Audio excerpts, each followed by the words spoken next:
गिल। कन्नड़ और हिंदी में इसका एक्सप्लेनेशन है।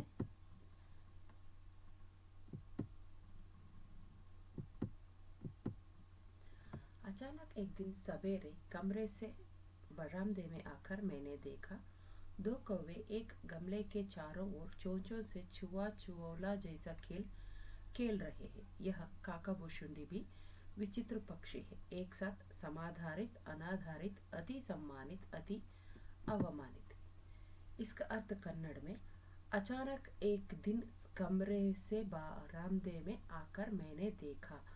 आकस्मिकವಾಗಿ, अचानक का मतलब होता है आकस्मिकವಾಗಿ। ಸಬೇರೆ ಕಮರೆ से ಬರಾಮದೆ में आकर, ಬೆಳಿಗ್ಗೆ ಎದ್ದು, ಆ ಒಂದು ದಿನ ಬೆಳಿಗ್ಗೆ ತನ್ನ ಬೆಡ್ರೂಮ್ ಇಂದ ಎದ್ದು, ಕೋಣೆಯಿಂದ ಎದ್ದು ಅಂಗಳಕ್ಕೆ ಬರಾಮದ ಅಂತ ಹೇಳಿದ್ರೆ ಹಾಲ್ ಅಂತ ಏನು ಹೇಳ್ತೀವಲ್ಲ ಅದಕ್ಕೆ ಬರಾಮದ ಅಂತ ಕರಿತೀವಿ. ಆಕರ್ ಮೇನೆ ದೇಖ, ಇಲ್ಲಿ ಮೇನೆ ಅಂದ್ರೆ ನಾನು, ಅಂದ್ರೆ ಈ ಪಾಠದ ಲೇಖಕಿಯವರು ತನ್ನಗೆ ತಾನು ನಾನು ಅಂತ ಇಲ್ಲಿ ಹೇಳ್ಕೊಂತ ಇದ್ದಾರೆ. ದೇಖ ಕೌವೆ ಏಕ್ ಗಮ್ಲೆಕೆ ಚಾರೋ ಓರ್, ಗಮ್ಲ ಅಂತ ಹೇಳಿದ್ರೆ, ಗಮ್ಲೆ ಅಂತ ಹೇಳಿದ್ರೆ ಹೂವಿನ ಕುಂಡ, ಪಾಟ್ ಅಂತ ಹೇಳ್ತೀವಲ್ಲ ಅದು, ಅದರ ಸುತ್ತ ಚಾರೋ ಓರ್ ಅಂತ ಹೇಳಿದ್ರೆ ಸುತ್ತಲೂ, ನಾಲ್ಕು ಕಡೆಗಳಲ್ಲೂ ಏನ್ ಮಾಡ್ತಾ ಇದ್ವು, ಚೋ ಚೋನ್ಸೆ ಚುವಾ ಚುವೋಲ ಖೇಲ್ ಅಂದ್ರೆ ಒಂದು ಇನ್ನೊಂದಕ್ಕೆ ಕುಕ್ಕುವಂತ ರೀತಿನಲ್ಲಿ ಆಡೋ ರೀತಿನಲ್ಲಿ ಕಾಣಿಸ್ತಾ ಇದ್ವು. ಯಹ ಕಾಕಭೂಷುಂಡಿ ಬಿ ವಿಚಿತ್ರ ಪಕ್ಷಿಯೇ. ಈ ಪಾಠದಲ್ಲಿ ಕಾಗೆಯನ್ನ ಲೇಖಕಿಯಲ್ಲಿ ಕಾಕಭೂಷುಂಡಿ ಅಂತಲೂ ಸಹ ಹೆಸರನ್ನ ಹೇಳಿದ್ದಾರೆ. ಇದು ಏಕ್ ಸಾಥ್ ಸಮಾಧಾರಿತ್ ಅಂದ್ರೆ ಎಲ್ಲರೂ ಒಟ್ಟಿಗೆ ಸಮಾನವಾದಂತಹ ಗೌರವವನ್ನ ಕೊಡ್ತಾರೆ. ಅನಾಧಾರಿತ್ ಅದನ್ನ ಅವಮಾನನೂ ಮಾಡ್ತಾರೆ. ಅತಿ ಸಮ್ಮಾನಿತ್ ಅತಿಯಾದಂತಹ ಗೌರವವನ್ನು ಕೊಡ್ತಾರೆ. ಅತಿ ಅವಮಾನನೂ ಮಾಡ್ತಾರೆ. ಹೇಗೆ ಅಂತ ನಿಮ್ಗೆ ಅನ್ಬಹುದು. ಏಕ್ ಸಾಥ್ ಸಮಾಧಾರಿತ್, ಎಲ್ಲರಿಗೂ ಒಂದೇ ರೀತಿಯಲ್ಲಿ ದೇವಸ್ಥಾನಕ್ಕೆಲ್ಲ ಹೋಗ್ತೀವಿ, ದೇವ್ರ ಪೂಜೆ ಮಾಡ್ತೀವಿ, ಶನಿ ಮಹಾತ್ಮ ಆತನ ವಾಹನ ಕಾಗೆ ಅಂತ ಹೇಳಿ. ಅನಾಧಾರಿತ್ ಮನೆ ಬಾಕ್ಲಿಗೆ ಬಂದ್ಬಿಟ್ರೆ ಸಾಕು, ಇಲ್ಲ ಮನೆ ಒಳಗಡೆ ಬಂದ್ಬಿಟ್ರೆ ಸಾಕು, ಅದನ್ನ ಹೊರಗಡೆ ಓಡಿಸ್ತೀವಿ, ಅಪಶಕುನ ಅಂತೀವಿ. ಅತಿ ಸಮ್ಮಾನಿತ್, ಹಿಂದಿನ ಕಾಲದಲ್ಲಿ ಅಥವಾ ಈ ಕಾಲದಲ್ಲೂ ಯಾರಾದ್ರೂ ಸತ್ತಾಗ ಅದಕ್ಕೆ ಪಿಂಡ ಇಡೋದು ಅಂತ ಹೇಳ್ತಾರೆ, ನಿಮಗೆಲ್ಲ ಗೊತ್ತಿದೆ.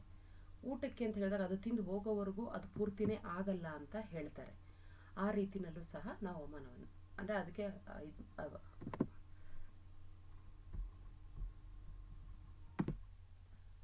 ಗೌರವವನ್ನ ಕೊಡ್ತೀವಿ. ಅತಿ ಅವಮಾನಿತ್ ಅಂತ ಹೇಳಿದ್ರೆ ಅತಿಯಾದ ಅವಮಾನವನ್ನು ಮಾಡ್ತೀವಿ. ಮನೆ ಒಳಗಡೆ ಹೊಕ್ಕರಂತೂ ನಾವು ಅದನ್ನ ಏನ್ ಮಾಡ್ತೀವಿ, ಮನೆಯಿಂದ ಹೊರಗಡೆನೆ ಹಾಕ್ಬಿಡ್ತೀವಿ. ಇಲ್ಲಿ ಚುವಾ ಚುವೋಲ ಜೈಸಾ ಖೇಲ್ ಅಂತ ಹೇಳಿದ್ರೆ ಆಟ ಹೇಗೆ ಆಡ್ತಿದ್ವು ಅನ್ನೋದು ಒಂದು ಚಿತ್ರ ಇದೆ ಇಲ್ಲಿ ನೋಡಿ.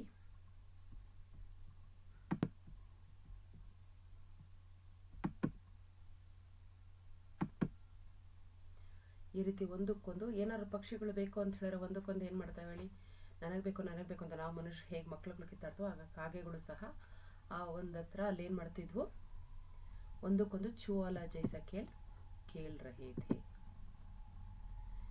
हमारे बेचारे पुरखे न गरुड़ के रूप में आ सकते हैं, न मयूर के, न हंस के. उन्हें पितर पक्ष में हमसे कुछ पाने के लिए काक बनकर ही अवतीर्ण होना पड़ता है.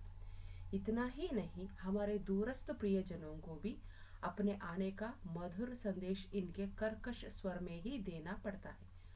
दूसरी ओर हम कौवा और काव काव करने को अवमानना के अर्थ में ही ಪ್ರಯುಕ್ತ ಕರ್ತೆ ಹೇ. ಅಂದ್ರೆ ಅರ್ಥ ಏನು, ಪಾಪ ನಮ್ಮ ಪೂರ್ವಜರು, ನಮ್ಮ ಪೂರ್ವಿಕರು ಯಾರಾಗಿದ್ದಾರೆ ಅವರು ನಮ್ಮ ಭೂಮಿಗೆ ಬರಬೇಕು, ನಮ್ಮ ಆತಿಥ್ಯವನ್ನ ಸ್ವೀಕರಿಸಬೇಕು ಅಂದ್ರೆ ಗರುಡನ ರೂಪದಲ್ಲೂ ಬರ್ಲಿಕ್ಕೆ ಆಗೋದಿಲ್ಲ. ಗರುಡ ಅಂದ್ರೆ ನಿಮಗೆ ಗೊತ್ತಿದೆ, ಕನ್ನಡದಲ್ಲೂ ಗರುಡ ಹೇಳ್ತಾರೆ, ಹಿಂದಿನಲ್ಲೂ ಗರುಡ ರೂಪದಲ್ಲಿ ಬರ್ಲಿಕ್ಕಾಗಲ್ಲ. ನಾ ಆಸಕ್ತಿ ನಾ ಮಯೂರ್ಗೆ, ಮಯೂರ್ ಅಂತ ಹೇಳಿದ್ರೆ ನವಿಲಿನ ರೂಪದಲ್ಲೂ ಆಗೋದಿಲ್ಲ. ಹಂಸದ ರೂಪದಲ್ಲೂ ಸಹ ಅವರು ಬರೋದಿಲ್ಲ. ಪಿತೃಪಕ್ಷದಲ್ಲಿ ನಾವೆಲ್ಲರೂ ಪಿತೃಪಕ್ಷಕ್ಕೆ ಎಡೆಯನ್ನ ಇಡ್ತೀವಿ. ಆ ಎಡೆಯನ್ನ ತಿನ್ಲಿಕ್ಕಾಗಿ ಅದು ಯಾವ ರೂಪದಲ್ಲಿ ಬರುತ್ತೆ, ಕಾಕು ಬನ್ಕರ್ ಹಿ, ಕಾಕ್ ಅಂದ್ರೆ ಕಾಗೆಯಾಗೆ ಅವತೀರ್ಣ ಹೊಂದಬೇಕಾಗಿ ಬರುತ್ತೆ. ಕಾಗೆಯಾಗೆ ಅವರು ಪಿತೃಪಕ್ಷದಲ್ಲಿ ಆತಿಥ್ಯವನ್ನು ಸ್ವೀಕಾರ ಮಾಡ್ತಾರೆ. दूसरी ओर हम कौवा और काव काव करने को अवमानना के अर्थ में ही प्रयुक्त करते हैं. ಇನ್ನೊಂದು ಕಡೆ ನೋಡಿದ್ರೆ ನಮ್ಮ ಕ್ಷಮಿಸಿ ಮಧುರವಾದ ಸಂದೇಶವನ್ನ ಬರ್ತೇವೆ. ನಮ್ಮ ಪ್ರಿಯ ಜನರು ಅಂತ ಹೇಳಿದ್ರೆ ನಮ್ಮ ನೆಂಟರುಗಳ, ನಾವು ಹೇಳ್ತೀವಿ ಪದ್ಧತಿ ಇದೆ, ಅವ್ರ ಮನೆ ಮೇಲೆ ಕೂತ್ಕೊಂಡು ಕಾಗೆ ಕೂಗ್ತಾ ಇದೆ ಅಂದ್ರೆ ಅವ್ರ ಮನೆಗೆ ಯಾರು ನೆಂಟರು ಬರ್ತಾರೆ ಅನ್ನುವಂತಹ ಒಂದು ನಂಬಿಕೆಯೂ ಸಹ ನಮ್ಮಲ್ಲಿ ಇದೆ. ಆದ್ರೆ ಆ ಒಂದು ನಂಬಿಕೆ ಸಂತೋಷಕರವಾದ ವಿಷಯವನ್ನ ಆ ಕೂಗುವ ಕರ್ಕಶ ಶಬ್ದದಿಂದಲೇ ನಮಗೆ ಕೇಳಿ ಬರುತ್ತೆ, ಕಾಕ ಅನ್ನುವಂತಹ ಶಬ್ದದಿಂದ. ನೀವು ನೋಡಿರೋ ಹಾಗೆ ನಾವು ಪ್ರಿಯ ಜನರಿಗೆ ಏನ್ ಮಾಡ್ತೀವಿ, ಪಿತೃಪಕ್ಷದಲ್ಲಿ ಹೀಗೆ ಕಾಗೆ ತಿಂದೋಗ್ಲಿ ಅಂತ ಹೇಳ್ಬಿಟ್ಟು ಅದಕ್ಕಾಗಿ ಆಹಾರವನ್ನ ಇಡ್ತೀವಿ. ಜೊತೆಗೆ ಏನು ಮಾಡ್ತೀವಿ, ನಮ್ಮ ಮನೆ ಬಾಗ್ಲಲ್ಲೋ ಅಥವಾ ಮನೆ ಮೇಲೆ ಕಿಟಕಿ ಮೇಲೆ ಕೂಗಿದ್ರೆ ನೆಂಟರಿಷ್ಟರು ಬರ್ತಿದ್ದಾರೇನೋ ಅನ್ನುವಂತಹ ಅನುಭವವನ್ನು ಅದು ನಮಗೆ ಕೊಡುತ್ತೆ. मेरे काका पुराण के विवेचन में अचानक बाधा आ पड़ी, क्योंकि गमले और दीवार की संधि में छिपे एक छोटे से जीव पर मेरे दृष्टि रुक गई।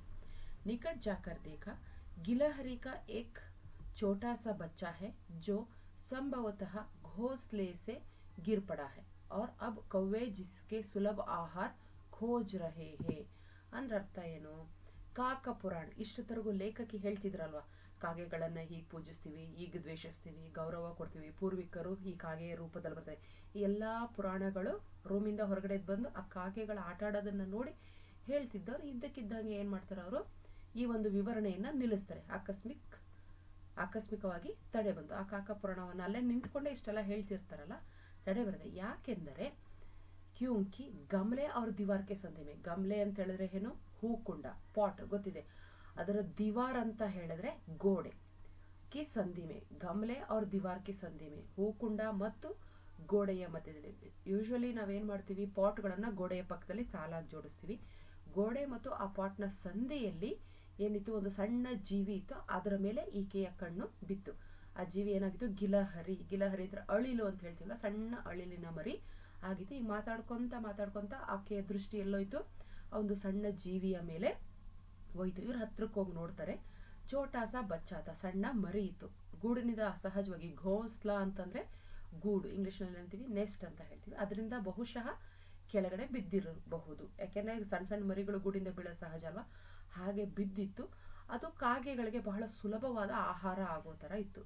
ಸುಲಭ ಆಹಾರ, ಓಡೋಗಕ್ಕೆ ಬರೋದಿಲ್ಲ, ಕಾಗೆಗಳು ಅದಕ್ಕೆ ಸುಲಭವಾದ ಆಹಾರ ಆಗಿತ್ತು. ನೋಡಿ, ಈ ರೀತಿ ದೃಶ್ಯದಲ್ಲಿ ನಿಮಗೆ ಕಾಣ್ತಾ ಇದೆ. ಕಾಗೆ ಒಂದ್ಸರಿ ಕುಕ್ಕರ ಅಳಿಲಿನ ಪರಿಸ್ಥಿತಿ ಹೇಗಾಗ್ಬೇಕು ಅಂತ ನಿಮಗೆ ಗೊತ್ತಿದೆ. काकदव्य की चोंचों के 2 घाव लघु प्राण के लिए बहुत थे, अतः वह निश्चेष्ट सा गमले से चिपका पड़ा था. ಕಾಕದವ್ಯ ಅಂತ ಹೇಳಿದ್ರೆ ಕಾಗೆಯ ಕೊಕ್ಕಿನಿಂದ ಎರಡು ಹೊಡೆತಗಳು. ಎರಡೇ ಸರಿ ಕಾಗೆ ಕುಕ್ಕಿರೋದು, ಆದ್ರೆ ಪಾಪ ಅಷ್ಟು ಚಿಕ್ಕ ಜೀವಿಗೆ, ಲಘು ಪ್ರಾಣಿನ ಸಣ್ಣ ಜೀವಿಗೆ ಅದು ಜಾಸ್ತಿ ಆಗೋಗಿತ್ತು. ಒಂದ್ಸರಿ ಕುಕ್ಕಿದ್ರೇನೆ ಬದುಕೋದ್ ಕಷ್ಟ, ಇದು 2 ಸರಿ ಬೇರೆ ಕುಕ್ಕಿತ್ತು, ತುಂಬಾ ಕಷ್ಟ ಆಯ್ತು. ಅದೇನ್ ಮಾಡ್ತು, ನಿಶ್ಚೇಷ್ಟ ಸ ಗಮಲೆಸಿ ಚಿಪ್ಕಾ ಪಡ್ತಾ. ನಿಶ್ಚೇಷ್ಟ ಅಂತ ಹೇಳಿದ್ರೆ ಯಾವುದೇ ಅಡೆತಡೆ ಇಲ್ಲದೆ, ಅಂದ್ರೆ ಅಡೆತಡೆ ಅಂತ ಹೇಳ್ತೀವಿ, ಆ ಕಡೆ ಈ ಕಡೆ ಕೈ ಕಾಲನ್ನ ಆಡಿಸ್ದೆ ಸುಸ್ತಾಗಿ ಪ್ರಜ್ಞೆ ತಬ್ಬಿದ್ದಿರುತ್ತಲ್ಲ, ಆ ರೀತಿ ನಿಶ್ಚೇಷ್ಟತ, ಯಾವುದೇ ಚೇಷ್ಟೆ ಇಲ್ಲದೆ ಗಮಲೆಸೆ ಚಿಪ್ಕಾ ಪಡಾತ. ಗಮಲ ಅಂದ್ರೆ ಹೂಕುಂಡಕ್ಕೆ ಅಂಟಿಕೊಂಡು ಮಲಗಿತ್ತು, ಈ ರೀತಿ ಬಿದ್ದೋಗಿತ್ತು. ಹೂಕುಂಡಗಳ ಗೋಡೆ ಮತ್ತೆ ಹೂಕುಂಡದ ಮಧ್ಯದಲ್ಲಿ ಈ ರೀತಿ ಯಾವುದೇ ರೀತಿಯ ಚೇಷ್ಟೆ ಇಲ್ಲದೆ ಮಲಗಿತ್ತು. ಸಡನ್ ಆಗಿ ಯಾರು ನೋಡಿದವ್ರಿಗೆ ಏನ್ ಅನ್ಸುತ್ತೆ, ಅಯ್ಯೋ ಸತ್ತೇ ಹೋಯ್ತೇನೋ ಅನ್ನೋ ರೀತಿ ಅನಿಸುವ ಹಾಗೆ. ಸಬ್ನೆ ಕಹಾ, कौवे के चोंचों का घाव लगने के बाद यह बच नहीं सकता, अतः इसे ऐसा ही रहने दिया जाए. ಸಹಜವಾಗಿ ನಮ್ಮ ಮನೆಯಲ್ಲೇ ಆಗ್ಲಿ ನಿಮ್ಮ ಮನೆಯಲ್ಲೇ ಆಗ್ಲಿ ಎಲ್ಲರೂ ಏನಂತ ಹೇಳ್ತಾರೆ, ಅಯ್ಯೋ ಕಾಗೆ ಕುಕ್ಕಿದೆ, ಇನ್ನು ಬದುಕಲ್ಲ ಬಿಡು, ಇನ್ನೇನ್ ಮಾಡ್ತೀಯ ನೀನು ಅಂತ ಹೇಳುವಂತ ರೀತಿಯಲ್ಲಿ ಲೇಖಕಿಯ ಮನೆಯಲ್ಲೂ ಸಹ ಅವರ ಮನೆಯವರು ಏನ್ ಮಾಡ್ತಾರೆ, ಹೇಳ್ತಾರೆ ಏನು ಪ್ರಯೋಜನ ಇಲ್ಲ ಸೇವ್ ಮಾಡೋದು ಅಂತ ಹೇಳ್ಬಿಟ್ಟು ಹೇಳ್ತಾರೆ. ಪರಂತು ಮನ್ ನಹಿ ಮಾನ, उसे होले से उठाकर अपने कमरे में लाई, फिर रुई से रक्त पोंछकर घावों पर पेंसिलिन का मरहम लगाया. कई घंटे के उपचार के उपरांत उसके मुंह में एक बूंद पानी टपकाया जा सका. तीसरे दिन वह इतना अच्छा और आश्वस्त हो गया कि मेरी उंगली अपने 2 नन्हे पंजों से पकड़कर नीले कांच के मोतियों जैसे आंखों से इधर उधर देखने लगा. ಅಂದ್ರೆ ಅರ್ಥ ಏನು, ಆದರೆ ಮನೆಯಲ್ಲೆಲ್ಲ ಹೇಳ್ತಾರಲ್ಲ, ಅಯ್ಯೋ ಸತ್ತೋಗುತ್ತೆ ಬಿಡಪ್ಪ, ಏನ್ ಮಾಡಕ್ ಹೋಗ್ತೀಯ ಅಂತ ಹೇಳಿದಾಗ ಲೇಖಕಿಯ ಮನಸ್ಸು ಕೇಳಿಲ್ಲ. ನಿಧಾನವಾಗಿ ಎತ್ತಿಕೊಂಡು ತನ್ನ ಕೋಣೆಗೆ ತಗೊಂಡು ಹೋಗ್ತಾರೆ. ಉಠಾಕರೋಸೆ ಅಪನೆ ಕಮರೆ ಮೇಲೆ ಆಯಿ, ಹೋಲೆನೆ ನಿಧಾನವಾಗಿ ಆ ಒಂದು ಅಳಿಲಿನ ಮರಿಯನ್ನು ಜೋಪಾನವಾಗಿ ತನ್ನ ರೂಮಿಗೆ ತರ್ತಾರೆ. ರೂಯಿ ಸೆ ರಕ್ತ ಪೋಂಚ್ಕರ್, ರೂಯಿ ಅಂದ್ರೆ ಹತ್ತಿ ಹೇಳ್ತಿಲ್ಲ, ಕಾಟನ್ ಇಂದ ಏನ್ ಮಾಡ್ತಾರೆ, ರಕ್ತ ಪೋಂಚ್ಕರ್, ರಕ್ತವನ್ನ ಒರೆಸಿದರು. ಪೋಂಚ್ಕರ್ ಅಂದ್ರೆ ಒರೆಸಿದರು. ಘಾವ್ ಒಂಪರ್, ಘಾವ್ ಅಂತ ಹೇಳಿದ್ರೆ ಈ ಘಾವ್ ಅಂದ್ರೆ ಗಾಯಕ್ಕೆ. ಪೆನ್ಸಿಲಿನ್ ಕಾ ಮರ್ಹಮ್ ಲಗಾಯ, ಪೆನ್ಸಿಲಿನ ಔಷಧಿಯನ್ನ ಹಾಕಿದ್ರು.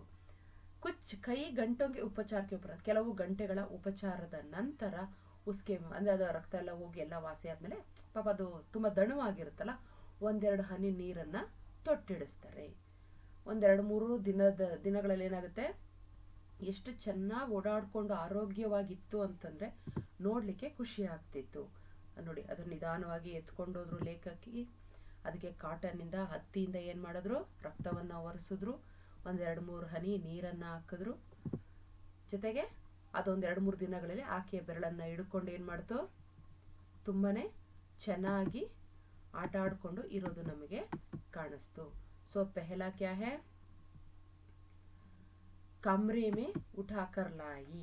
ಹಿಂದಿನಲ್ಲಿ ಉಸೆ ಹೋಲೆ ಸೆ ಉಠಾಕರ್ ಕಮ್ರೆ ಮೇ ಲಾಯಿ, ನಿಧಾನವಾಗಿ ಎತ್ಕೊಂಡು ರೂಮಿಗೆ ಬಂದರು. ಫಿರ್ ರೂಯಿ ಸೆ ರಕ್ತ ಪಂಚ, ರೂಯಿ ಅಂತ ಹೇಳಿದ್ರೆ ಹತ್ತಿಯಿಂದ ಏನು ಮಾಡಿದ್ರು, ರಕ್ತವನ್ನು ಒರೆಸಿದ್ರು. ಫಿರ್ ಉಸೆ 2-3 ಬೂಂದ್ ಪಾನಿ ಟಪ್ಕಾಯ ಗಯ, 1-2 ಹನಿ ನೀರನ್ನು ತೊಟ್ಟಿಡಿಸಿದ್ರು. ಒಂದು 2-3 ದಿನಗಳಲ್ಲಿ ಅದು ಲೇಖಕಿಯ ಬೆರಳನ್ನು ಹಿಡ್ಕೊಂಡು ಚೆನ್ನಾಗಿ ಆಟ ಆಡೋಕ್ಕೆ ತನ್ನ ಮುತ್ತಿನಂತಹ ಕಣ್ಣು, ನೀಲಿ ಮುತ್ತಿನಂತಹ ಕಣ್ಣುಗಳಿಂದ ಅದೇನು ಮಾಡ್ತಿತ್ತು, ಎಲ್ಲರನ್ನ ಆ ಕಡೆ ಈ ಕಡೆ ನೋಡೋದಕ್ಕೆ ಶುರು ಮಾಡ್ತು. ಅಂದರೆ ಅದು ಆರೋಗ್ಯ ಸುಧಾರಣೆ ಆಯಿತು. 3-4 मास में उसके स्निग्ध रोए, पूंछ और चंचल चमकीली आंखें सबको विस्मित करने लगी. ಅಂದ್ರೆ ಏನು ಅಂದರೆ 3-4 ಮಾಸ ಮೇ, 3-4 ತಿಂಗಳಲ್ಲಿ ಉಸ್ಕೆ ಸ್ನಿಗ್ಧ ರೋಯೆ, ಚಿಕ್ಕ ಮರಿತು ದೊಡ್ಡದಾಗ್ತಾ ಮೈ ಮೇಲೆಲ್ಲ ಕೂದಲು ಬೆಳೆಯೋದು ಸಹಜ ಅಲ್ವಾ, ಅದು ಸ್ನಿಗ್ಧ ರೋಯನ ಮೃದುವಾದಂತಹ ಕೂದಲು ಬಂತು. ಬಾಲ, ಅಳಿಲಿನ ಬಾಲ ನೋಡಿದ್ರಲ್ಲ, ತುಂಬ ಏನಾಗಿರುತ್ತೆ, ದಪ್ಪವಾಗಿ ಇರುತ್ತೆ. ಆ ರೀತಿ ಜಬರ್ದಸ್ತ್ ಅಥವಾ ಏನಂತ ಹೇಳ್ತೀವಿ, ಚೆನ್ನಾಗಿ ಈ ರೀತಿಯಲ್ಲಿ ಕಾಣ್ತಿತ್ತು. ಕಣ್ಣುಗಳಿಂದ ಪಿಳ ಪಿಳ ಅಂತ ಎಲ್ಲರನ್ನ ನೋಡ್ತಾ ಇತ್ತು. हम उसे गिल्लो कहकर बुलाने लगे. मैंने फूल रखने की एक हल्की डालिया में रूई बिछाकर उसे तार से खिड़की पर लटका दिया. ಅಂದ್ರೆ ಅರ್ಥ ಏನು, ಗಿಲ್ಲು ಅಂತ ಹೆಸರಿಟ್ವಿ. ಲೇಖಕಿ ಅದಕ್ಕೆ ಹೆಸರೇನಂತ ಇಟ್ರು, ಆ ಅಳಿಲಿನ ಮರಿಗೆ ಗಿಲ್ಲು ಅಂತ ಹೆಸರಿಟ್ರು. ಅದಕ್ಕಿರೋದಕ್ಕೆ ಮನೆ ಬೇಕಲ್ವ, ಅದಕ್ಕೆ ಅವರೇನು ಹೂವನ್ನು ಇಡುವ ಒಂದು ಹಗುರವಾದಂಥ ಹಲ್ಕ ಅಂತ ಹೇಳಿದ್ರೆ ಹಗುರವಾದಂತಹ ಒಂದು ನೇತಾಕುವಂತಹ ಬುಟ್ಟಿಯಲ್ಲಿ ರೂಯಿ ಬಿಚಾಕ, ರೂಯಿ ಅಂತ ಹೇಳಿದ್ರೆ ಹತ್ತಿಯನ್ನ ನೀಟಾಗಿ ಅಗ್ಲಕ್ಕೆ ಆಸ್ಬಿಟ್ಟು ಅದು ಉಳ್ಕೊಳ್ಲಿಕ್ಕೆ ಜಾಗ ಮಾಡಿ ಅದನ್ನ ಕಿಟಕಿಯಲ್ಲಿ ನೇತು ಹಾಕಿದ್ರು. ಲಟ್ಕಾನ ಅಂತ ಹೇಳಿದ್ರೆ ನೇತು ಹಾಕೋದು. ಈ ರೀತಿಯಲ್ಲಿ ಬುಟ್ಟಿಯನ್ನ ರೆಡಿ ಮಾಡಿ ಕಿಟಕಿಯ ಪಕ್ಕದಲ್ಲಿ ಆ ಒಂದು ಅಳಿಲಿನ ಮರಿ ಜಾಗವನ್ನ ಮಾಡಿ ಕೊಟ್ರು. 2 वर्ष वही गिल्लू का घर रहा. वह स्वयं हिलाकर अपने घर में झूलता और अपनी कांच के मनकों सी आंखों से कमरे के भीतर और खिड़की से बाहर न जाने क्या देखा समझता रहता था, परंतु उसकी समझदारी और कार्यकलाप पर सबको आश्चर्य होता था. 2 ವರ್ಷ ಅದ್ರ ಮನೆ ಅದೇ ಆಗಿತ್ತು. ಆ ಗೋಡೆ ಒಂದು ನೇತಾಕಿದ್ರಲ್ಲ ಕಿಟಕಿಯಲ್ಲಿ, ಆ ಹಗುರವಾದಂತಹ ಬುಟ್ಟಿಯೇ ಅದರ ಮನೆ ಆಗಿತ್ತು. ಅದೇನು ಮಾಡ್ತಿದ್ರು, ಸ್ವಯಂ ಹಿಲಾಕರ್, ಸ್ವತಃ ತಾನೇ, ನಾವು ಉಯ್ಯಾಲೆ ನಮಗೆ ನಾವೇ ತೂಕೊಂತೀವಲ್ಲ, ಆ ರೀತಿ ಹಿಲಾಕರನ್ನು ಅಳ್ಳಾಡಿಸಿ ತಾನೇ ಉಯ್ಯಾಲೆ ಆಡ್ತಿತ್ತು. ಗರ್ಮೆ ಜೂಲಾ ಜೂಲ್ತಾ ಅಪ್ನಿ ಕಾಂಚ್ಗೆ ಮನ್ಕೋನ್ಸಿ ಆಕೋನ್ಸೆ, ತನ್ನ ಗಾಜಿನಂತೆ ಹೊಳೆಯುವ, ಮುತ್ತಿನಂತೆ ಹೊಳೆಯುವ ಕಣ್ಣುಗಳಿಂದ ಕೋಣೆಯ ಒಳಗಡೆ ಹೊರಗಡೆ ನೋಡುತ್ತಾ ಎಲ್ಲರಿಗೂ ಆಶ್ಚರ್ಯವನ್ನ ಉಂಟು ಮಾಡ್ತಿದ್ದೆ. ಇದು ಎಷ್ಟು ಚೆನ್ನಾಗಿ ನೋಡ್ತಾರೆ, ನಾವು ಮಕ್ಳುಗಳು ನೋಡ್ತೀವಲ್ವಾ, ಆ ಮಕ್ಳುಗಳ ಕಣ್ಗಳು ಪಿಳ ಪಿಳ ಅಂತ ಹೊಡಿತಿರುತ್ತೆ, ನೋಡೋಕೆ ತುಂಬ ಚೆನ್ನಾಗಿದೆ. ಏನು ನೋಡ್ತಾನೆ ಇವನು, ಏನು ಮಾಡ್ತಾನೆ ಅನ್ನುವಂಥ ರೀತಿನಲ್ಲಿ ಈ ರೀತಿ ಇತ್ತು.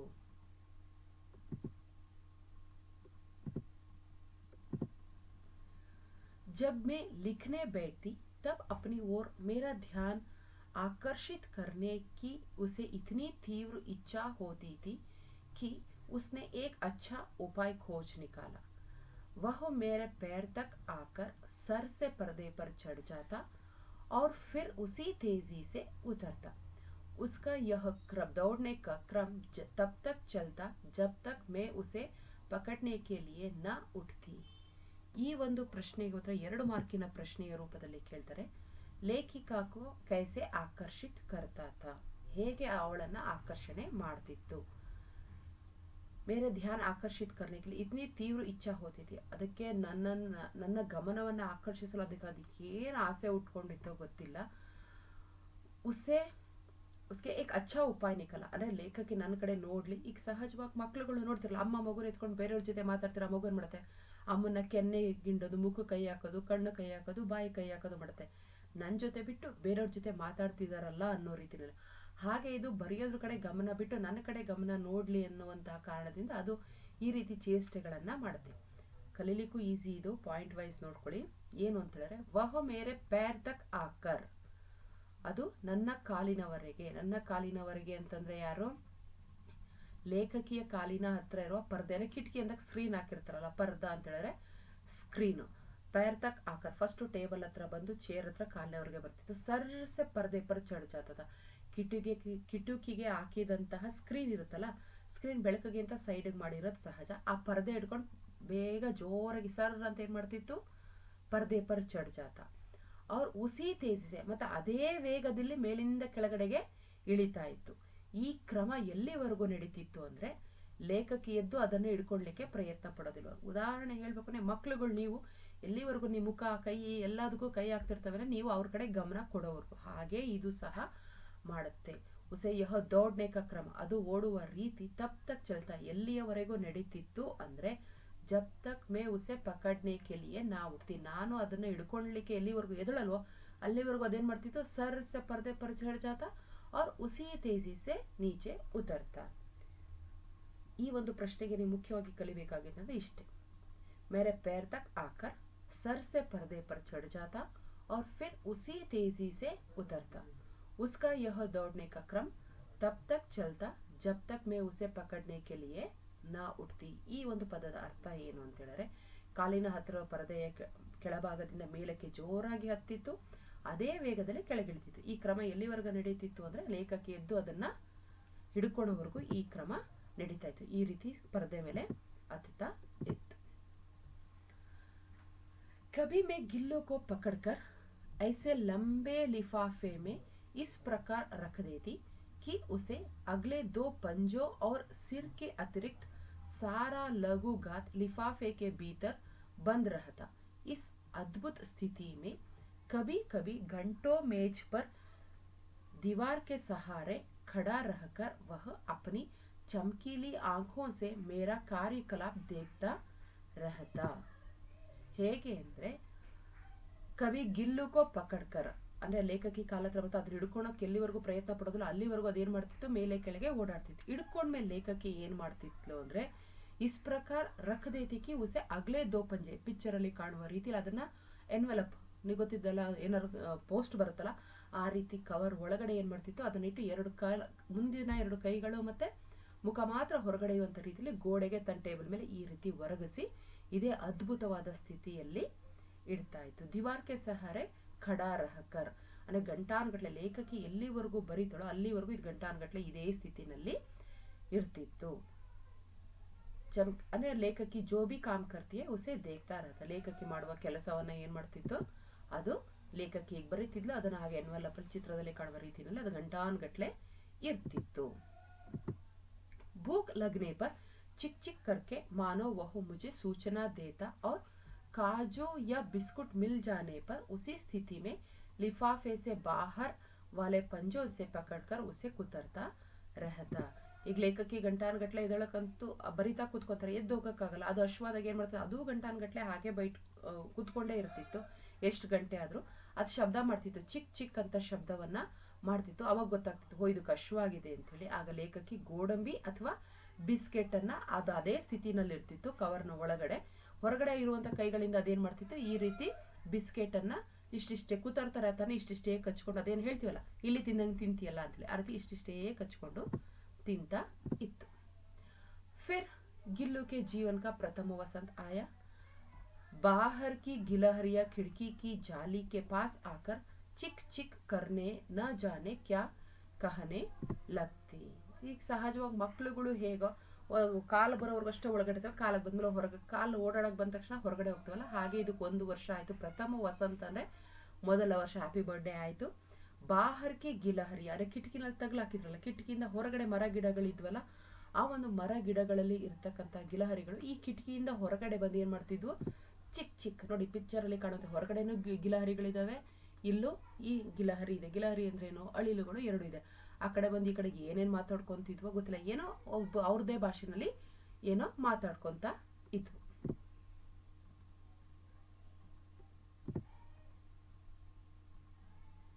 गिल्लो को जाली के पास बैठकर अपनेपन से बाहर झांकते देखकर मुझे लगा कि इसे मुक्त करना ಅವಶ್ಯಕ ಈ ರೀತಿ ಹೊರಗಡೆ ಮಾತಾಡ್ಕೊಂತಿದ್ವು. ಲೇಖಕಿ ನೋಡಿದ್ರು, 1 ವರ್ಷ ಆಯ್ತು, ಮಕ್ಕಳ ಹೊರಗಡೆ ಆಟ ಆಡಕ್ ಬಿಡ್ಬೇಕಲ್ಲ. ಹಾಗೆ ಈ ಅಳಿಲು ಸಹ ತನ್ನದೇ ಒಂದು ಗುಂಪಿನವ್ರ ಜೊತೆ ಹೊರಗಡೆ ಹೋಗ್ಬೇಕು, ಇಲ್ಲಾಂದ್ರೆ ಮನುಷ್ಯರ ಜೊತೆ ಇದ್ರೆ ಸರಿ ಹೋಗಲ್ಲ ಅಂತ ಲೇಖಕಿಗೆ ಅನ್ನಿಸ್ತು. ಅದಕ್ಕೆ ಅದು ಹಿಡುಕುತ್ತಾ ನೋಡೋದನ್ನ ನೋಡಿ ಅದನ್ನ ಫ್ರೀ ಮಾಡ್ಬೇಕು, ಮುಕ್ತ ಕರ್ಣ ಅಂತ ಹೇಳಿದ್ರೆ ಈ ಪಿಂಜರದಿಂದ ಹೊರಗಡೆ ಹಾಕ್ಬೇಕು ಅಂತ ಲೇಖಕಿಗೆ ಅನ್ನಿಸ್ತು. मैंने कीले निकालकर जाली का एक कोना खोल दिया और इस मार्ग से गिल्लो ने बाहर जाने पर सचमुच ही मुक्ति की सांस ली. इतने छोटे जीव को घर में पले कुत्ते बिल्लियों से बचाना भी एक समस्या थी. मेरे कमरे से बाहर जाने पर वह भी खुली जाली की राह बाहर चला जाता और दिन भर गिलहरियों के झुंड का नेता बना हर डाल पर उछलता कूदता और रहता और ठीक 4 बजे वह खिड़की से भीतर आकर अपने झूले में झूलने लगता. ನನ್ನ ಅರ್ಥ ಏನದು, ಕಿಲೆ ನಿಕಾಲ್ಕರ್ ಅದು ಹೊರಗಡೆ ಹೋಗ್ಬೇಕು ಅಂತ ಅನ್ನಿಸ್ತಲ್ವಾ, ಪಾಪ ಹೊರಗಡೆ ಆಟ ಆಡ್ಬೇಕಾಗಿತ್ತು. ಹಾಗಾಗಿ ಹೊರಗಡೆ ಬೇರೆ ಪಕ್ಷಿಗಳು ಅಲ್ಲಿ ಏನ್ ಮಾಡ್ತಿತ್ತು ಅಂದ್ರೆ ಅಳಿಲುಗಳು ಆಟ ಆಡ್ತಾ ಇತ್ತು. ಈಗ 1 ವರ್ಷ ಆಯ್ತು, ಈ ಜಾಲರಿಯನ್ನ ತೆಗೆದು ಕಿಟಕಿಗೆ ಹಾಕಿದಂತಹ ನೆಟ್ಟನ್ನ ತೆಗೆದು ಬಿಡೋಣ ಅಂತ ಲೇಖಕಿ ಅನ್ಕೊಂಡು ತೆಗೆದ್ಲು. ನೋಡಿ ಪಿಕ್ಚರ್ ಅಲ್ಲಿ ಕಾಣ್ತಿದೆ. ಈ ಮಾರ್ಗದಲ್ಲಿ ಒಂದಿಷ್ಟೇಷ್ಟು ಮೂಲೆಯಿಂದ ಕೋನೆ ಪರ್ ಕೋನ ಅಂತ ಹೇಳಿದ್ರೆ ಮೂಲೆ, ಖೋಲ್ ದಿಯಾ ಏಕ್ ಕೋನೆ ಮೇ ಒಂದು ಮೂಲೆಯಲ್ಲಿ ಒಂದಿಷ್ಟೇಷ್ಟು ಜಾಲರಿಯನ್ನ ತೆಗೆದ್ರು. ಅದೇನ್ ಮಾಡ್ತಿದ್ದು ಹೊರಗಡೆ ಹೋಗಿ ಮುಕ್ತಿಯ ನಿರಾಳವಾದ ನಿಟ್ಟುಸಿರನ್ನ ಬಿಡ್ತು. ಹಬ್ಬ ಹೊರಗಡೆ ಬಂದಲ್ಲ ಅಂತ ಅಷ್ಟು ಅದಕ್ಕೂ ಅನ್ನಿಸ್ತು. ಇಷ್ಟು ಸಣ್ಣ ಜೀವಿ ಇವ್ರ ಮನೇಲಿ ಇತ್ತು ಅಂತ ಹೇಳಿದ್ರೆ ಇವ್ರು ಇದನ್ನ ಸಾಕ್ತಾರೆ ಅಳಿಲನ್ನ ಅಂದ್ರೆ ಬೇರೆ ಪ್ರಾಣಿಗಳು ಅವ್ರ ಮನೇಲಿ ಇರೋದು ಸಹಜ. ಮನೆಯಲ್ಲಿ ಸಾಕಿದಂತಹ ಏನು ಕುತ್ತೆ ಬಿಲ್ಲಿ, ಕುತ್ತೆ ಅಂತ ಹೇಳಿದ್ರೆ ನಾಯಿ, ಬಿಲ್ಲಿ ಅಂದ್ರೆ ಬೆಕ್ಕು. ಮನೆಯಲ್ಲಿ ಇದ್ದಂತಹ ಬೇರೆ ನಾಯಿ ಬೆಕ್ಕುಗಳಿಂದನೂ ಸಹ ಈ ಒಂದು ಸಣ್ಣ ಜೀವಿಯನ್ನು ರಕ್ಷಿಸೋದು ನಮ್ಮ ಜವಾಬ್ದಾರಿಯಾಗಿತ್ತು. ಹಾಗಾಗಿ ಅದನ್ನ ತೆಗೆದ್ರು. ಲೇಖಕಿ ಮನೆಯಿಂದ ಹೊರಗಡೆ ಹೋದ್ಮೇಲೆ ಕಿಟಕಿಯ ಜಾಲರಿ ತೆಗೆದಿದ್ರಲ್ಲ ಮೂಲೆಯಲ್ಲಿ, ಆ ಜಾಲರಿಯಿಂದ ಅದು ಬೆಳಗ್ಗೆ ಲೇಖಕಿ ಹೋದ ನಂತರ ಹೋಗ್ತಿತ್ತು. ಸಂಜೆ 4 ಗಂಟೆಗೆ 4 ಬಜೆನೆ 4 ಗಂಟೆಗೆ ವಾಪಸ್ಸು ಅದೇ ಕಿಟಕಿ ಸಂದಿಯಿಂದ ಅಥವಾ ಮೂಲೆಯಿಂದ ವಾಪಸ್ ಬಂದು ತನ್ನ ಒಂದು ಗೂಡಿನಲ್ಲಿ ಕೂತ್ಕೊಂಡು ಆಟ ಆಡ್ಕೊಂತ ಇರ್ತಿತ್ತು. ದಿನವಿಡೀ ಏನ್ ಮಾಡ್ತಿತ್ತು ಅದು ಅಪನೆ ಬಿರಾದರಿ ವಾಲಂಕೆ ಸಾತ್ ಅಥವಾ ತನ್ನ ಒಂದು ವಂಶಸ್ಥರ ಜೊತೆಗೆ ಅದು ಆ ಎಲ್ಲಾ ಗಿಲಹರಿಗಳಿಗೂ ತಾನೇ ಲೀಡರ್ ಅನ್ನುವಂತ ರೀತಿಯಲ್ಲಿ ಆಟ ಆಡ್ಕೊಂಡು ಸಂಜೆ ವಾಪಸ್ಸು ಲೇಖಕಿ ಬರೋದಕ್ಕಿಂತ ಮುಂಚೆ ಅದು ಮನೆಗೆ ಬರ್ತಾ ಇತ್ತು. मुझे चौंकाने की इच्छा उसे न जाने कब और कैसे उत्पन्न हो गई थी. कभी फूलदानी के फूलों में छिप जाता था, कभी पर्दे के चुन्नट में और कभी सोनू ಜೋಹಿ की ಪತ್ತಿಯೋ में. ಇದು ಸಹ 2 ಮಾರ್ಕಿಗೆ ಕೇಳುವಂತ ಪ್ರಶ್ನೆ. ಬಹಳ ಸುಲಭವಾದ ರೀತಿನಲ್ಲಿ ಇದನ್ನ ಹೇಳಿದೀನಿ, ಕಲ್ತ್ಕೊಳ್ಳಿಕ್ಕೂ ಈಸಿ. ಅಂದ್ರೆ ಅರ್ಥ ಏನು, ಈ ಪ್ಯಾರಾಗ್ರಾಫ್ ನ ಅರ್ಥ ಅಂದ್ರೆ ಅದಕ್ಕೆ ಒಂದು ಆಕರ್ಷಣೆ ಮಾಡಬೇಕು ಅಂತ ಆಸೆ ಆಗಿತ್ತು. ಇದು ಬೆಚ್ಚಿ ಬೀಳಿಸೋದು, ಚೌಂಕಾನ ಅಂತ ಹೇಳಿದ್ರೆ ಬೆಚ್ಚಿ ಬೀಳಿಸೋದು. ಮಕ್ಳುಗಳು ಗೋಡೆ ಮಧ್ಯೆ ಹಿಂದೆ ಬಚ್ಚಿಟ್ಕೊಂಡು ಬಂದ ತಕ್ಷಣ ಓಕ್ ಅಂತಾರಲ್ಲ, ಆ ರೀತಿಯಲ್ಲಿ ಅಳಿಲಿಗೆ ಲೇಖಕಿಯನ್ನ ಬೆಚ್ಚಿ ಬೀಳಿಸ್ಬೇಕು ಅನ್ನುವಂತ ಆಸೆ ಉಂಟಾಯ್ತು. ಅದಕ್ಕಾಗಿ ಅದು ಏನ್ ಮಾಡ್ತಿತ್ತು ಅಂದ್ರೆ ಕವಿ ಫೂಲ್ದಾನ್ಕೆ ಪೂಲೊಮೆ ಚಿಪ್ ಜಾತಾತ ಅಂದ್ರೆ ಬೆಚ್ಚಿ ಬೀಳಿಸುವ ಆಸೆಯಿಂದ ಅದೇನ್ ಮಾಡ್ತು, ಫೂಲ್ದಾನ್ಕೆ ಪೂಲೊಮೆ ಅಂತ ಹೇಳಿದ್ರೆ ಮನೆ ಒಳಗಡೆ ಹೂವೆಲ್ಲ ಹಾಕಿಟ್ಟಿರ್ತೀವಲ್ಲ ನೀರೊಳಗಡೆ, ಅದ್ರೊಳಗಡೆ ಸಡನ್ ಆಗಿ ಹೋಗಿ ನಾವು ಹೂ ಒಳಗಡೆ ಹೂ ಎತ್ಕೊಂಡು ಕೈ ಇಟ್ಟಿದ ತಕ್ಷಣ ಅಲ್ಲಿ ಪುಟಕ್ ಅಂತ ಮೇಲಕ್ಕೆ ಅಳಿಲು ಬಂದ್ಬಿಡ್ತಿದ್ದಾಗ ಬೆಚ್ಚಿ ಬೀಳೋದ್ ಸಹಜ ಅಲ್ವಾ. ಈ ರೀತಿ ಫೂಲ್ದಾನ್ಕೆ ಪೂಲೊಮೆ ಅಂದ್ರೆ ವಾಸ್, ಹೂವನ್ನ ಇಡುವಂತಹ ವಾಸಿನ ಒಳಗಡೆ ಅದು ಬಚ್ಚಿಟ್ಕೊತಿತ್ತು. ಹೂ ಚೇಂಜ್ ಮಾಡಕ್ ಹೋದಾಗ ಅಥವಾ ತಗೊಳಕ್ ಹೋದಾಗ ಏನ್ ಮಾಡ್ತಿತ್ತು, ಅದು ಹಿಂದೆ ಪುಟಕ್ ಅಂತ ಮೇಲಕ್ಕೆ ಬಂದಾಗ ಒಂಥರ ಬೆಚ್ಚ ಬಿದ್ದಂಗ ಆಗ್ತಿತ್ತು. ಎರಡನೇದು ಯಾವ ರೀತಿ ಮಾಡ್ತಿತ್ತು ಅಂದ್ರೆ ಕವಿ ಪರ್ದೆಕೆ ಚುನ್ನಟ್ ಮೇ ಅಂತ ಹೇಳಿದ್ರೆ ಸ್ಕ್ರೀನ್ ನ ಅಗಲ ಬಿಟ್ಟಿರ್ತೀವಿ, ಸೈಡ್ ಮರದಾಗ ನರ್ಗೆ ಬರುತ್ತೆ. ಆ ನರ್ಗೆ ಮಧ್ಯದಲ್ಲಿ ಇಟ್ಟಾಗ ನಾವು ಹೋಗಿ ಕೈ ಇಟ್ಕೊಂಡ ತಕ್ಷಣ ಮಂತ್ರ ಪಿತ ಪಿತ ಅನ್ನತ್ತಲ್ಲ, ಅಳಿಲ್ ಗೊತ್ತಿದ್ದಲ್ಲ ಬೆಚ್ಚ ಬೀಳ್ತಿತ್ತು. ಮತ್ತೊಂದು ರೀತಿನಲ್ಲಿ ಅಂದ್ರೆ ಅವ್ರ ಕವಿ ಸೋನು ಜೂಹಿಗೆ ಪತ್ತಿಯಮೆ, ಸೋನು ಜೂಹಿ ಅಂತ ಹೇಳಿದ್ರೆ ಅವ್ರ ಮನೆಯ ಹೊರಗಡೆ ಸಂಪಿಗೆ ಮರ ಇತ್ತು. ಅದ್ರ ಎಲೆ ಅಂದ್ರೆ ಇದಕ್ಕೆ ಬಹಳ ತುಂಬಾ ಇಷ್ಟ. ಅದ್ರಲ್ಲಿ ಹೂ ಕೀಳಕೋದಾಗೂ ಸಹ ಅಲ್ಲಿ ಬಚ್ಚಿಟ್ಕೊಂತಿತ್ತು. ಯಾವುದು ಹೇಳಿಲ್ಲ. ಮೊದಲನೇದು ಏನ್ ಮಾಡ್ತಿತ್ತು, ಫೂಲ್ದಾನ್ಕೆ ಫೂಲೊಮೆ ಹೂವಿನಲ್ಲಿ ಅಡಗಿಕೊಳ್ತಿತ್ತು, ಹೂದಾನಿಯಲ್ಲಿ. ಎರಡನೇದು ಪರ್ದೆಕೆ ಚುನ್ನಟ್ಮೆ ಸ್ಕ್ರೀನ್ ಅಲ್ಲಿ ಅಡಗಿಕೊಳ್ತಿತ್ತು. ಮತ್ತೆ ಈ ಸಂಪಿಗೆ ಮರದಲ್ಲಿ ಅಡಗಿಕೊಳ್ತಿತ್ತು. ಲೇಖಕಿಯನ್ನ ಬೆಚ್ಚು ಬೀಳ್ಸೋದಕ್ಕೆ ಚೌಕಾನೆ ಕೆ ಲಿಯೆ ಕವಿ पर्दे कभी फूलदान के फूलों में, कभी पर्दे के चुन्नट में, कभी सोनू जूही की पत्तियों में छिप जाता था. मेरे पास बहुत से पशु पक्षी हैं, उनका मुझसे लगाव भी कम नहीं है, परंतु उनमें से किसी को मेरे साथ मेरे थाने में खाने की हिम्मत हुई है ऐसा मुझे ಸ್ಮರಣ नहीं आता ಅಂದ್ರೆ ಅರ್ಥ ಏನು ಅಂದ್ರೆ ಲೇಖಕಿಯ ಬಹಳಷ್ಟು ಪಶು ಪಕ್ಷಿಗಳನ್ನ ಸಾಕಿರೋ ಅವರು ಪ್ರಾಣಿ ಪ್ರಿಯರಾಗಿದ್ರು ಅವ್ರ ಮನೇಲಿ ಬೇಕಾದಷ್ಟು ಆಗ್ಲೇ ಹೇಳಿದಾಗೆ ನಾಯಿ ಬೆಕ್ಕು ಬೇರೆ ಪ್ರಾಣಿಗಳು ಇದ್ವು ಮುತ್ಸೆ ಲಗಾವಿ ಕಮ್ ನಹಿದ ಆ ಪ್ರಾಣಿಗಳು ಅಂದ್ರೆ ಕಡಿಮೆ ಏನು ಪ್ರೀತಿ ಏನಿಲ್ಲ ಅಂತ ಹೇಳಕ್ ಬರಲ್ಲ ತುಂಬಾನೇ ಆಸಕ್ತಿ ಆ ಪ್ರಾಣಿಗಳಲ್ಲೂ ಪರಂತು ಉನ್ಮೇಸಿ ಕಿಸಿಕೋ ಅರೆ ಆ ಪ್ರಾಣಿಗಳಲ್ಲಿ ಯಾವುದೇ ಪ್ರಾಣಿಯಾದ್ರೂ ಸಹ ನನ್ನ ಜೊತೆ ಮೇರಿ ಥಾಲಿ ಅಂತ ಹೇಳಿದ್ರೆ ನನ್ನ ಊಟದ ತಟ್ಟೆಯಲ್ಲಿ ಬಂದು ಖಾನಾಕಿ ಹಿಮ್ಮತ್ ಅಂದ್ರೆ ಊಟ ತಿನ್ನುವಂತಹ ಧೈರ್ಯ ಇದೆ ಅಂತ ನನ್ಗೆ ಯಾವತ್ತೂ ನೆನಪಾಗ್ತಿಲ್ಲ ಧೈರ್ಯ ಇರುವ ನೆನಪಿಲ್ಲ ಯಾಕಂದ್ರೆ ಯಾವ ಪ್ರಾಣಿಗಳು ಬಂದು ನನ್ನ ತಟ್ಟೆನಲ್ಲಿ ಕುತ್ಕೊಂಡು ಊಟ ಮಾಡೋದು ಧೈರ್ಯ ಇಲ್ಲ ಯಾಕಂದ್ರೆ ಯಾವ್ದಿದ್ವು ನಾಯಿ ಬೆಕ್ಕು ಎಲ್ಲ ಇದ್ವು इसी बीच मुझे मोटर दुर्घटना में आहत होकर कुछ दिन अस्पताल में रहना पड़ा उन दिनों मेरे दरवाजे का दरवाजा खोला जाता गिल्लू अपने झूले से उतरकर दौड़ता और फिर किसी दूसरे को देखकर तेजी से अपने घोंसले में जा बैठता सब उसे काजू दे जाते परंतु अस्पताल से लौटकर जब मैंने उसके झूले की सफाई की तो उसमें काजू भरे मिले जिनसे ज्ञात होता था कि वह उन दिनों में अपने प्रिय खाद्य कितना कम खाता रहा ಅಂದ್ರೆ ಅರ್ಥ ಏನು ಸಹಜವಾಗಿ ಇಷ್ಟೆಲ್ಲ ಚೆನ್ನಾಗಿ ಹೆಂಗೋ ಟೈಮ್ ನಡೀತಿತ್ತು ಒಂದು ಸಮಯದಲ್ಲಿ ಪಾಪ ಅವ್ರಿಗೆ ಲೇಖಕಿಗೆ ಏನಾಯ್ತು ಒಂದು ಆಕ್ಸಿಡೆಂಟ್ ಆಗಿತ್ತು ಮೋಟಾರ್ ದುರ್ಘಟನೆಯಿಂದಾನೆ ಅವ್ರ ಗಾಡಿ ಆಕ್ಸಿಡೆಂಟ್ ಆಗಿತ್ತು ಸ್ವಲ್ಪ ಸಮಯದವರೆಗೂ ಅವರು ಹಾಸ್ಪಿಟಲ್ನಲ್ಲಿ ಇರಬೇಕಾಗಿ ಬಂತು ಆಗ ಮನೆಯಲ್ಲಿ ಲೇಖಕಿ ಇರಲಿಲ್ಲ ಗಿಲ್ಲು ಇತ್ತು ಮತ್ತು ಮನೆಯಲ್ಲಿ ಉಳಿದವರೆಲ್ಲ ಇರೋದು ಸಹಜ ಅಲ್ವಾ ಇತ್ತು ಯಾರಾದ್ರೂ ಲೇಖಕಿಯ ರೂಮಿನ ಬಾಗ್ಲನ್ನು ತೆಗೆದ ತಕ್ಷಣ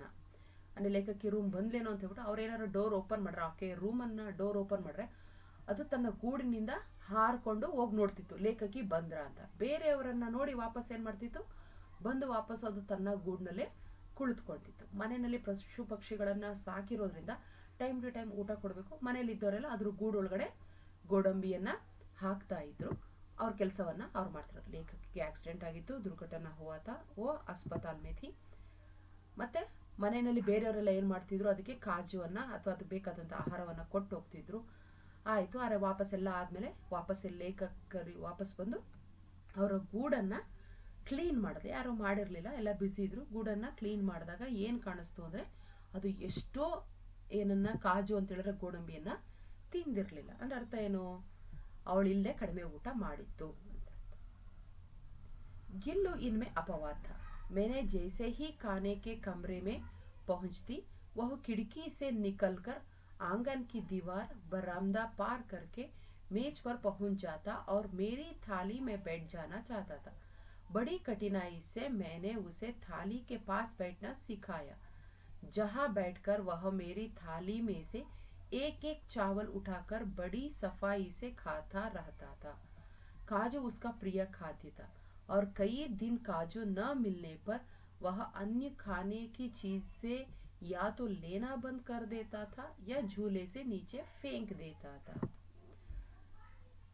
ಗಿಲ್ಲು ಬಗ್ಗೆ ಹೇಳೋದಾಯ್ತು ಅಂದ್ರೆ ಇದು ಎಲ್ಲ ಒಂದು ಬೇರೆ ಪ್ರಾಣಿ ಪಕ್ಷಿಗಳಿಗಿನ್ನ ವಿರುದ್ಧವಾದಂತ ಅಪವಾದ ಅಂತ ಹೇಳೋದು ಹೊರತಾಗಿತ್ತು ಹೇಗೆ ಅಂದ್ರೆ ಲೇಖಕಿ ಊಟಕ್ಕೆ ಖಾನೆ ಪರ್ ಕಮರೆ ಮೇ ಪਹੁಂಚತೆ ಡೈನಿಂಗ್ ಹಾಲ್ ತಲುಪ್ತಿದ್ದಂಗೆ ಅದೇನ್ ಮಾಡ್ತಿತ್ತು ಕಿಟಕಿನಲ್ಲಿ ಆದ್ರೂ ಒಂದು ಗೂಡಲ್ಲಿ ತಗಲಾಕಿದ್ರಲ್ಲ ಅದು ಅಲ್ಲಿಂದ ಏನ್ ಮಾಡ್ತಿತ್ತು ದೀವಾರ್ ಬರಂಡಾ ಪಾರ್ಕರ್ಗೆ ಅಂತ ಹೇಳಿದ್ರೆ ಕಿಟಕಿಯಿಂದ ಗೋಡೆ ಪಕ್ಕದಲ್ಲೇ ಬಂದು ಹೊರಣ್ಣ ಅಂದ್ರೆ ಹಾಲ್ ಅಂತ ಹೇಳ್ತಾರೆ ಹಾಲ್ನೆಲ್ಲ ರೌಂಡ್ ಹಾಕೊಂಡು ಆಮೇಲೆ ಬಂದು ಡೈನಿಂಗ್ ಹಾಲಲ್ಲಿ ಡೈರೆಕ್ಟ್ ಆಗಿ ಬರ್ತಿರಲ್ಲ ಹಿಂಗ್ ಸುತ್ತ ಹಾಕೊಂತ ಬಂದು ಡೈನಿಂಗ್ ಹಾಲಿಗೆ ಬರ್ತಿತ್ತು ಅವ್ರ ಥಾಲಿ ಮೇ ಬ್ಯಾಟ್ ಜಾನ ಚಾತಾತ ಥಾಲಿ ಅಂದ್ರೆ ಊಟದ ತಟ್ಟೆಯಲ್ಲಿ ಕುತ್ಕೊಳಕ್ಕೆ ಪ್ರಯತ್ನ ಪಡ್ತಿತ್ತು ಬಡಿ ಕಠಿಣಾಯಿಸೆ ತುಂಬಾ ಬಹಳನೇ ಕಷ್ಟಪಟ್ಟು ಲೇಖಕಿ ಏನ್ ಮಾಡಿದ್ರು ಆ ಒಂದು ಪ್ರಾಣಿಯನ್ನ ಅಥವಾ ಅಳಿಲನ್ನ ತಟ್ಟೆಯಿಂದ ಹೊರಗಡೆ ಕೂತ್ಕೊಳ್ಳೋದನ್ನ ಕಲಿಸ್ರು ಬಹಳ ಕಷ್ಟಪಟ್ಟು ತಟ್ಟೆಯ ಹೊರಗಡೆ ಕುಳಿತುಕೊಂಡು ಒಂದೊಂದೇ ಅನ್ನದ ಅಗಳನ್ನ ಎತ್ಕೊಂಡು ತಿನ್ನೋದನ್ನ ಕಲಿಸಿದ್ರು ಅದು ಪ್ರಿಯವಾದಂತ ಆಹಾರ ಕಾಜು ಕನ್ನಡದಲ್ಲಿ ಹೇಳ್ತೀವಿ ಗೋಡಂಬಿ ಆಗಿತ್ತು मेरे अस्वस्थता में वह तकिए पर सिराहने बैठकर अपने नन्हे नन्हे पंजों से मेरे सिर और बालों को हौले हौले सहलाता रहता गर्मियों में जब मैं दोपहर में काम करती रहती तो गिल्लू न बाहर जाता न अपने झूले में बैठता वह मेरे पास रखी सुराही पर लेट जाता और इस प्रकार समीप भी रहता और ठंडक में भी रहता. ಅಂದ್ರೆ ಅರ್ಥ ಏನು, ಮೇರೆ ಅಸ್ವಸ್ಥತಾನೆ. ಲೇಖಕಿಗೆ ಆಕ್ಸಿಡೆಂಟ್ ಆಗಿತ್ತು, ಸ್ವಲ್ಪ ದಿನ ಆಸ್ಪತ್ರೆಯಲ್ಲಿ ಇದ್ರು, ಬಂದ್ರು, ಗೂಡನ್ನೆಲ್ಲ ಕ್ಲೀನ್ ಮಾಡಿದ್ರು, ಎಲ್ಲ ನೋಡಿದ್ರಿ. ಆಕೆ ಬಂದ ತಕ್ಷಣ ಎದ್ದು ಓಡಾಡಕ್ಕಾಗತ್ತಾ? ಇಲ್ಲ. ಸಹಜವಾಗಿ ರೂಮಲ್ಲಿ ಮಲಗಿದ್ರು ಅನಾರೋಗ್ಯದಿಂದ. ಅದು ಏನ್ ಮಾಡ್ತಿತ್ತು ಅಂದ್ರೆ ತಲೆದಿಂಬಿನ ಅಳಿಲು ಅಂದ್ರೆ ಚಿಕ್ಕದಲ್ವಾ, ಪಿಲ್ಲೋ ಮೇಲೆ ತಲೆದಿಂಬಿನ ಮೇಲೆ ಕುಳಿತುಕೊಂತಿತ್ತು. ತನ್ನ ಪುಟಾಣಿ ಕೈಗಳಿಂದ ಬೆರಳುಗಳಿಂದ ತಲೆಯನ್ನ ಏನ್ ಮಾಡ್ತಿತ್ತು, ಸವರ್ತಾ ಇತ್ತು. ನೋಡಿ, ಈ ಚಿತ್ರದಲ್ಲಿ ಕಾಣುವ ಹಾಗೆ ನಿಧಾನಕ್ಕೆ ತನ್ನ ಪುಟಾಣಿ ಕೈಗಳಿಂದ ಆಕೆಯ ತಲೆಯನ್ನ ನೇವರಿಸ್ತಾ ಇತ್ತು. ಬೇಸಿಗೆ ಸಮಯ, ಸೆಕೆ ಜಾಸ್ತಿ, ಅದು ಆಚೆನೂ ಆಟಾಡಕ್ ಹೋಗ್ತಿರ್ಲಿಲ್ಲ. ಏನ್ ಮಾಡ್ತಿತ್ತು, ಲೇಖಕಿ ಜೊತೆ ಇರಬೇಕು ಅಂತೇಳಿ ಸುರಾಹಿಯಲ್ಲಿ ಈ ರೀತಿಯ ಊಜಿ ಇರುತ್ತೆ, ಊಜಿನಲ್ಲಿ ನೀರನ್ನ ಇಟ್ಟಿರೋದು ಸಹಜ ಅಲ್ವಾ, ಬೇಸಿಗೆ ಟೈಮ್ಲಿ ತಣ್ಣಕ್ಕಾಗ್ಲಿ ಅಂತ ಆ ಊಜಿಯ ಪಕ್ಕದಲ್ಲಿ ಅಥವಾ ಊಜಿಯ ಮೇಲೆ ಅದು ತಣ್ಣಗೆ ಮಲ್ಕೊಂಡು ಇರ್ತಿತ್ತು. ತಣ್ಣಗೂ ಇರ್ತಿತ್ತು, ಲೇಖಕಿಯ ಜೊತೆನಲ್ಲೂ ಇದ್ದ ಹಾಗೆ ಆಗ್ತಾ ಇತ್ತು. गिलहरियों के जीवन की अवधि 2 वर्ष से अधिक नहीं होती, अतः गिल्लू की जीवन यात्रा का अंत आ ही गया. दिन भर उसने ना कुछ खाया ना वह बाहर गया. ನೋಡಿ, ಅಳಿಲುಗಳ ಜೀವನಾವಧಿ ಕೇವಲ 2 ವರ್ಷ ಮಾತ್ರ, ಅದಕ್ಕಿಂತ ಹೆಚ್ಚಿಗೆ ಇರೋದು ಕಡಿಮೆ ಇರೋದೇ ಇಲ್ಲ. ಹಾಗೆ 2 ವರ್ಷ ಇರೋದ್ರೆ 1 ವರ್ಷ ಕಳೆದೋಗಿತ್ತು, ಇನ್ನೊಂದು ವರ್ಷ ಆಕೆ ಜೊತೆನೆಲ್ಲ ಇತ್ತು. ಅಂದ್ರೆ ಅದರ ಕೊನೆಯ ಕ್ಷಣಗಳು ಬಂದಿತ್ತು. ಅವತ್ತಿನ ದಿನ, ಅದರ ಕೊನೆಯ ದಿನಗಳೆಲ್ಲ ಅದು ದಿನವಿಡೀ ಬೆಳಗಿನ ಸಾಯಂಕಾಲದವರೆಗೂ ಏನನ್ನೂ ತಿನ್ನಲಿಲ್ಲ, ಆಚೆ ಆಟ ಆಡೋದಕ್ಕೂ ಹೋಗ್ಲಿಲ್ಲ. पंज ಅದು ಸಾಯೋ ಸಮಯದ ಸ್ಥಿತಿ ಹೇಗಿತ್ತು ಅಂದ್ರೆ, पंजे इतने ठंडे हो रहे थे कि मैंने जाकर हीटर जलाया और उसे उष्णता देने का प्रयत्न किया, परंतु प्रभात की प्रथम किरण के साथ ही वह चिरनिद्रा में सो गया. ಅಂದ್ರೆ ಅದು ಬೆಳಗಿನ ಏನು ತಿಂದಿರ್ಲಿಲ್ಲ, ಆಟ ಆಡಕ್ಕೂ ಹೋಗಿರ್ಲಿಲ್ಲ, ಅಂಗೈಗಳೆಲ್ಲ ಏನಾಗಿತ್ತು, ತಣ್ಣಕ್ಕಾಗಿದ್ವು. ಪಂಜೆ ಅಂತ ಹೇಳಿದ್ರೆ ಮುಷ್ಟಿ, ಅಂಗೈಗಳೆಲ್ಲ ತಣ್ಣಗಾಗಿದ್ವು. ನಾನು ಹೀಟರ್ನಿಂದ ಬಿಸಿ ಮಾಡಕ್ ನೋಡಿದೆ, ಚಳಿಯಾಗಿ ಹೋಗಿದ್ದಿಲ್ಲ, ಬಿಸಿ ಕಾಪಡ ಹೀಟರ್ ಕೊಟ್ಟು ಬಿಸಿ ಮಾಡೋಣ ಅನ್ನೋದಕ್ಕೆ ಪ್ರಯತ್ನ ಪಟ್ಟೆ. ಆದ್ರೆ ಅದು ಬೆಳಗಿನ ಸೂರ್ಯನ ಪ್ರಥಮ ಕಿರಣದೊಂದಿಗೆ ಚಿರನಿದ್ರೆಗೆ ಜಾರಿತು. ಅಂದ್ರೆ ಬೆಳಗ್ಗೆ ಸೂರ್ಯೋದಯದೊತ್ತಿಗೆ ಅದೇನ್ ಮಾಡಿತ್ತು, ಮರಣವನ್ನ ಹೊಂದಿತು. ಹೀಟರ್ ಎಲ್ಲ ಕೊಟ್ರು, ಮಾಡಿದ್ರು, ಆದ್ರೂ ಅದು ಬದುಕಲಿಲ್ಲ. ಕೊನೆಗೆ ಏನ್ ಮಾಡಿದ್ರು, ಉಸ್ಕ ಜೂಲಾ ಉತಾರ್ಕ ರಕ್ತಿಯಾಗ, ಅದು ಸತ್ತೋಯ್ತು. ಅದಕ್ಕೆ ಅಂತ ಮಾಡಿದಂತ ಗೂಡನ್ನ ಉತಾರ್ಕ ರಕ್ತಿಯಾಗ ತೆಗೆದಿಟ್ರು. ಅವ್ರ ಖಿಡ್ಕಿ ಕಿ ಜಾಲಿ ಬಂದ್ ಕರ್ದಿಗೆ, ಓಡಾಡಕ್ಕೆ ಅಂತ ಓಪನ್ ಮಾಡಿದ್ರಲ್ಲ ಒಂಚೂರು ಮೂಲೆಯಲ್ಲಿ, ಅದನ್ನ ಬಂದ್ ಮಾಡಿದ್ರು. ನೋಡಿ, ಎಲ್ಲದನ್ನ ಗೂಡನ್ನ ತೆಗೆದಿಟ್ರು, ಆ ನೆಟ್ ಇದ್ದಿದ್ದು ಓಪನ್ ಮಾಡಿದ್ದನ್ನ ಬಂದ್ ಮಾಡಿದ್ರು. ನೈ ಪಿಡಿಕಿ ಗಿಲಹರಿಯ ಚಿಕ್ಕ ಚಿಕ್ಕ ಕರ್ತಿ ರಹಿ, ಅದಕ್ಕೆ ಸತ್ತೋಗಿರೋದು ಗೊತ್ತಿಲ್ಲ, ಉಳಿದ ಅವ ಏನ್ ಮಾಡ್ತಿದ್ದವು, ಬಂದು ಅಲ್ಲೇ ಇರ್ತಿದ್ದು, ಬಂದ್ ಚಿಕ್ಕ ಚಿಕ್ಕ ಅಂತ ಹೇಳ್ಬಿಟ್ಟು ಶಬ್ದವನ್ನ ಮಾಡ್ತಿದ್ವು. ಅವ್ರ ಸೋನು ಜೂಹಿ ಖಿಲ್ತಿ ಹಿ ರಹಿ ಅಂತಂದ್ರೆ ಏನು, ಅದ್ರ ನಂತರ ಆ ಹೂಗಳು ಸಹ ಅರಳುತ್ತಾನೆ, ಇದು ಹೂಗಳು ಬಿಡೋದು ಸಹಜ. ಸೋನು ಜೂಹಿ ಕಿ ಲತಾ ಕೆ ನೀಚೆ ಗಿಲ್ಲು ಕಿ ಸಮಾಧಿ ಹೇ, ಅದನ್ನ ಎಲ್ಲಿ ಮಣ್ಣು ಮಾಡಿದ್ರು ಅಂದ್ರೆ, ಅದಕ್ಕೆ ಇಷ್ಟವಾದಂತಹ ಮರ ಸಂಪಿಗೆ ಮರವಾಗಿತ್ತು. ಸೋನು ಜೂಹಿ ಕಿ ಲತಾ ಕೆ ನೀಚೆ, ಆ ಮರದ ಕೆಳಗಡೆನೆ ಗಿಲ್ಲುವಿನ ಸಮಾಧಿಯನ್ನ ಮಾಡಿದ್ರು.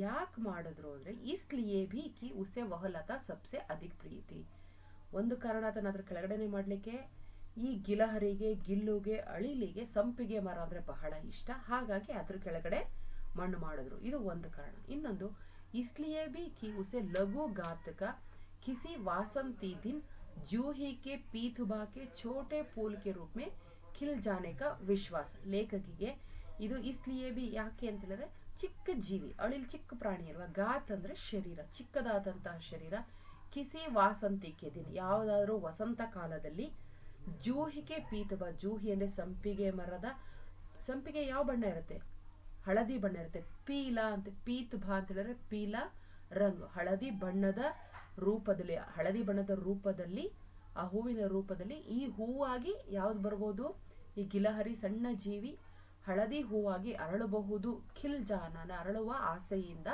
ಅಥವಾ ವಿಶ್ವಾಸದಿಂದ, ಅದಕ್ಕೂ ಸಹ ಅದ್ರ ಕೆಳಗಡೆ ಮಾಡಿರ್ಬೋದು. ಮುಜೆ ಸಂತೋಷ ದೇತಾ ಹೈ, ಅದಿಲ್ಲೋದ್ರ ಹೂವಾಗಿ ಅರಳಬಹುದು ಅಥವಾ ಅದಕ್ಕಿಷ್ಟ ಆಗಿರೋದ್ರಿಂದ ನನಗೆ ತುಂಬಾನೇ ಸಂತೋಷ ಕೊಡುತ್ತೆ, ಅರಳುವ ವಿಶ್ವಾಸವಿದೆ ಮತ್ತೆ ಸಂತೋಷ ಕೊಡುತ್ತೆ. ಇದು ಈ ಮರದ ಕೆಳಗಡೆ ಏನ್ ಮಾಡಿದ್ರು, ಅದರ ಸಮಾಧಿಯನ್ನ ಮಾಡಿ ಈ ರೀತಿ ಅದಕ್ಕೆ ಶ್ರದ್ಧಾಂಜಲಿಯನ್ನ ಸಲ್ಲಿಸಿದ್ರು, ಹಾಗೂ ಜೊತೆಗೆ